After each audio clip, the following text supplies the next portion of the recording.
Hey, good morning. Stuck in traffic with Wolf Gorlick. A couple minutes of information security to start your day. Thinking about balloons and monkeys.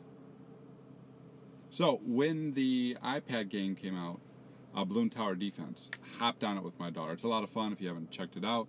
Basically, the balloons go through a maze.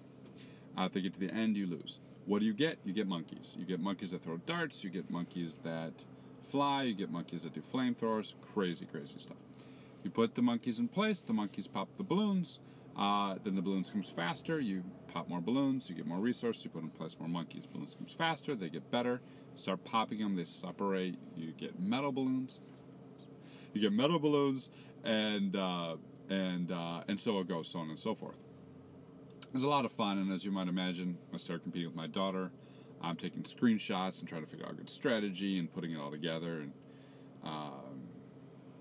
And I was competing with my daughter, so you might imagine how it went. But here's the thing: from the standpoint of information security, if you think about the controls we have today, most of them fail, right? antivirus 60% effective, IPS IDS 40% effective, WAF, I don't know the numbers offhand, but it's probably, I'd say 50%. Most of these controls fail, and a lot of times when I'm talking to people, hey, why don't you invest in this control?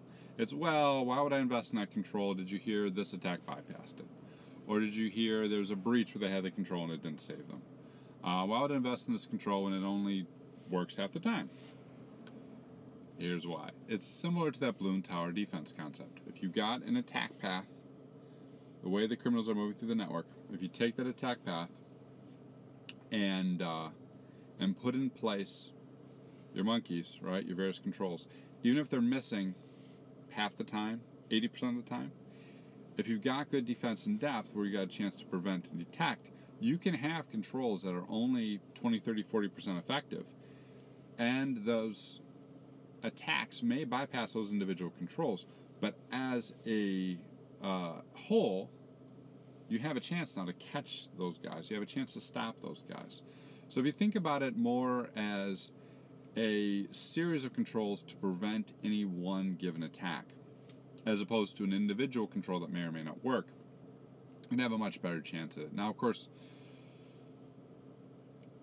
what those controls are and how effective they are also varies on what type of attack it is, which is why something like threat modeling is so vital. Looking at that attack path or kill chain or whatever you use and making sure that you do indeed have redundancy along that path with your controls. But at no point in time should the fact that it's only 50% effective be a good excuse. Everything's only 50% effective. It's the amount of points along that path that dictates whether or not the balloons get through, whether or not you're able to protect your network. Have a good one.